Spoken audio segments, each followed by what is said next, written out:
Bueno, lo que hemos visto al estar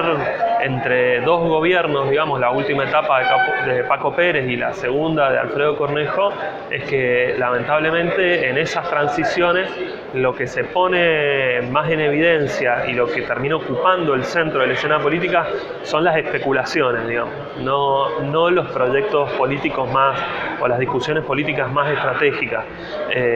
La última etapa de Paco Pérez estuvo muy marcada por las trabas y las discusiones que había, por ejemplo, alrededor del presupuesto, la ley de avalúo e impositiva,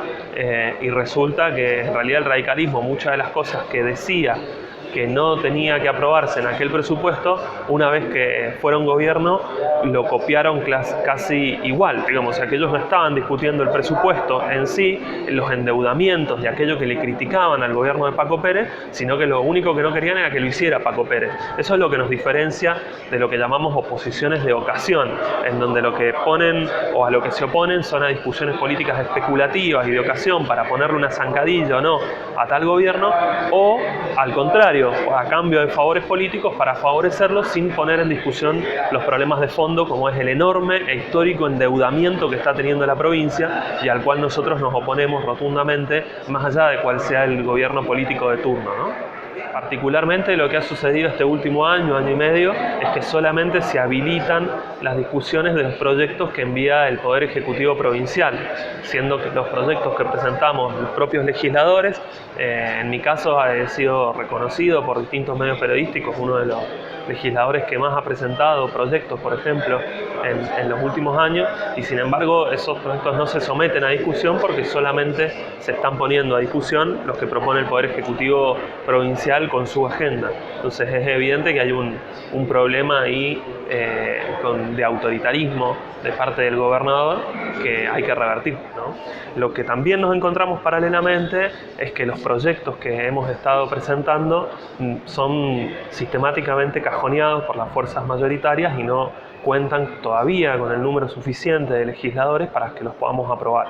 Algunos de ellos incluso reconocidos por el propio oficialismo como muy necesarios y muy pertinentes, como es el plan integral para atender la problemática de la violencia de género, con la creación de refugios y equipos interdisciplinarios, donde los funcionarios del Ejecutivo reconocieron que era un proyecto muy bueno, el de mi compañera Cecilia Sori, que sería bueno aprobarlo, pero por mezquindades políticas el resto de los bloques legislativos se negó a su tratamiento y lamentablemente todavía no se puede aprobar. Igualmente con otros proyectos que hemos presentado, como la creación de jardines maternales en los institutos terciarios, que también fue elogiado y la propia Dirección General de Escuelas dijo que era muy importante